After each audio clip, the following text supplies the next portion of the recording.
Attorney General is still responsible for the decision not to prosecute Mrs. Clinton, notwithstanding a mountain of evidence of guilt for at least a half dozen crimes. So she'll, yeah. No. You know what this appears like to me? It's the Clintons bragging.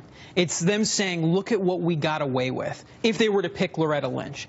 And you know, that's really a constitutional crisis in my mind. Yeah, it does, because our democracy only works if people have faith that, you know, that it's functioning above board. And increasingly, the Clintons are giving the American people every reason to believe that it's not. Well, that would be a reason to not to vote for her, but it would not be a reason to vote against Loretta Lynch. She should rise or fall on her own merits, not on the defects of the person who nominated her. But look, Justice Anthony Kennedy, appointed by a conservative Republican, Ronald Reagan, but doesn't always vote with them on the court, will turn 80. Justice Ruth Bader Ginsburg is in her 80s. Justice Stephen Breyer will turn 80 in the next year. During the State of the Union.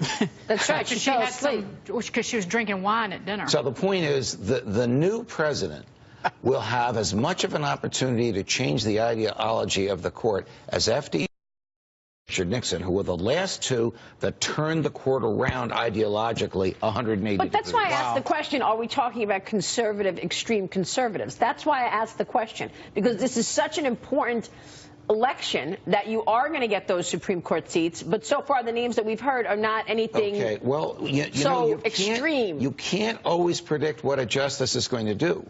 10 years after President Eisenhower appointed Chief Justice Earl Warren, he said of this, quote, "the worst damn fool mistake I ever made."